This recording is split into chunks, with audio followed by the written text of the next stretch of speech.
शिवाय। ओम नमः शिवाय।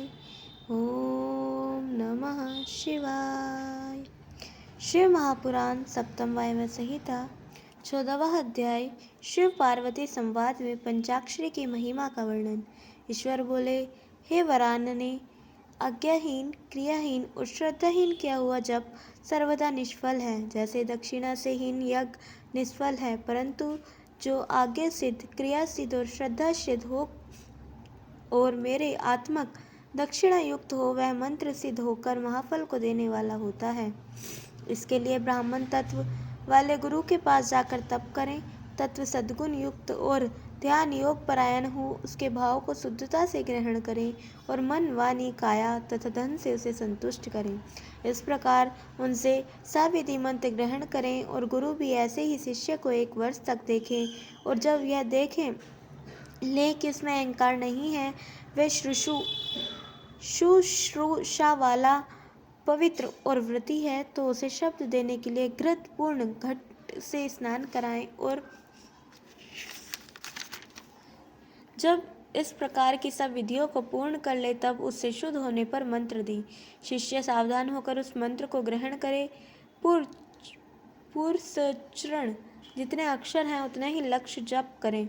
इसे वाचिक जप किया जाता है। वाचिक जप वह है जिसमें जिह्वा हिले और जिसमें थोड़ा उच्चारण हो और जिह्वा हिले तथा अन्य जनों को सुनाई न दे, वह उपांशु जप कहलाता है।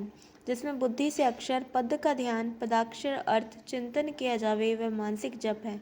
वाचक से 1, उपांशु से 100 और मन से 1000 गुना फल है।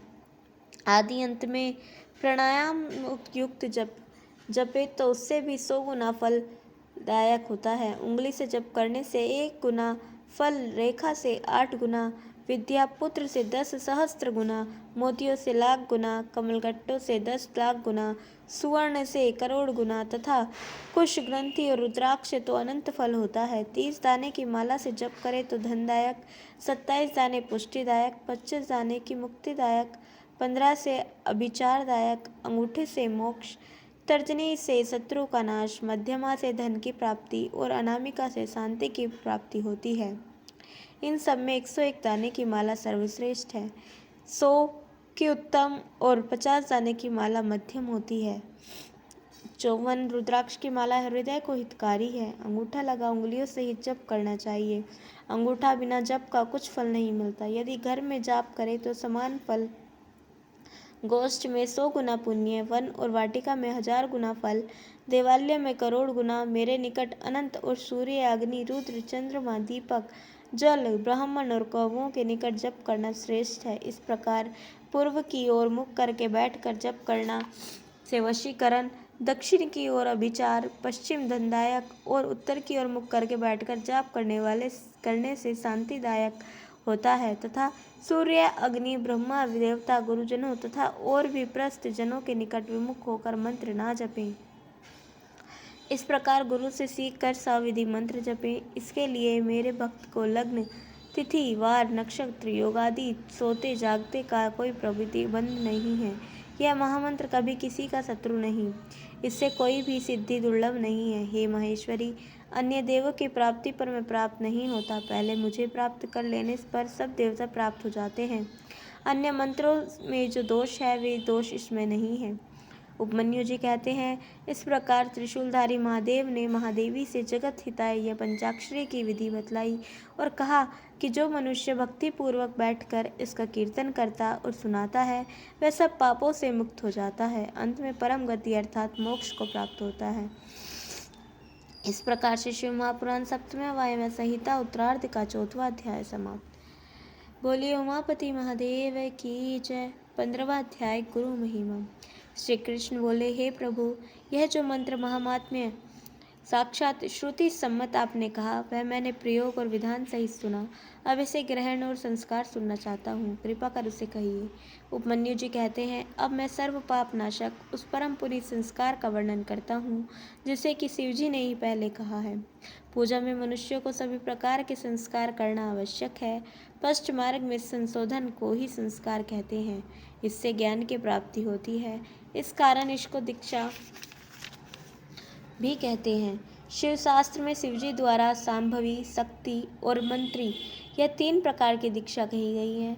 गुरु दर्शन, उससे संभाषण और उनका स्पर्श तत्काल ही जंतु पाप क्षय कारक है, यही सांभवी दीक्षा है। यह 2 प्रकार की होती है, त्रिवा और त्रिवतरा।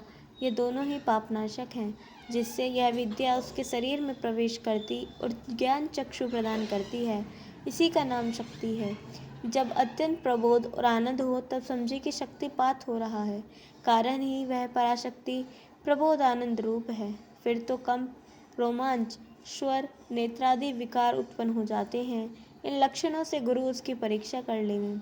शिक्षणीय होने से शिक्षा, शिष्य और गौरव से गुरु होता है। गुरु ही शिव है और शिव ही गुरु है, और यह विद्या कर से स्थित है। जैसे शिव वैसे विद्या, जैसे विद्या वैसे गुरु। शिव, विद्या और गुरु की पूजा समान फलदायक है। गुरु के संग से सारे पाप नाश हो जाते हैं। मन, वचन, कर्म से कभी गुरु को क्रोधित ना करें, नहीं तो यह वह सब प्रकार से नष्ट हो जाता है। ज्ञानी गुरु शिष्य को तार देता है, अज्ञानी नहीं। तत्वदृष्टा स्वयं तो मुक्त होते ही हैं, शिष्य को भी मुक्त कर दे सकते हैं, परंतु बिना ज्ञान और ज्ञान के बिना आत्मज्ञान नहीं होता, और जिसे आत्मज्ञान नहीं वह साक्षात पशु है। तत्व ज्ञान ही संसार से मुक्त कर सकता है। गुरु को कभी ना छोड़े, उसकी अपेक्षा ना करें। यदि पहले गुरु से ज्ञान प्राप्त न हो तो 1 वर्ष के उपरांत दूसरा गुरु कर ले, और दूसरे गुरु के पास जाकर भी पहले गुरु का तिरस्कार ना करे। गुरु को चाहिए कि वह शिष्य की 1 वर्ष तक प्रतीक्षा करे, और ब्राह्मण, क्षत्रिय, वैश्य की 3 वर्ष तक प्रतीक्षा करे। नम्रति नर्म शिष्य ही का संस्कार कर्म करें। स्त्रियों को लिए दूसरा आदेश है। स्त्री को शिव संस्कार के कर्म में स्वतः अधिकार नहीं है। स्वामी की आज्ञा से ही वे ईश्वर की भक्ति करें। विधवा पुत्र की आज्ञा से और कन्या पिता की आज्ञा से पूजा में अधिकार ले सकती है। शूद्र, अंत्यज और विशेषकर पतित संकर जातियों की मार्ग शुद्धि नहीं किए कही है। वे परम भाव परम कारण में मन लगावें। वे पादों तक जल से ही कर्म बंधन से छूट जाते हैं।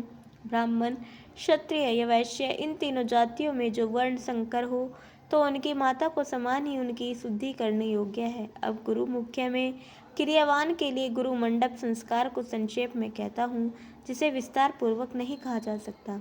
इस प्रकार से शिव महापुराण सप्तम वायव्य संहिता उत्तरार्ध का 15वां अध्याय समाप्त। बोलिए उमापति महादेव की जय। कल हम सुनेंगे 16वां अध्याय शिव भक्ति में सम्यहा संस्कार वर्णन, और 17वां अध्याय शिव दीक्षा विधान। तब तक के लिए जुड़े रहें। हर हर महादेव।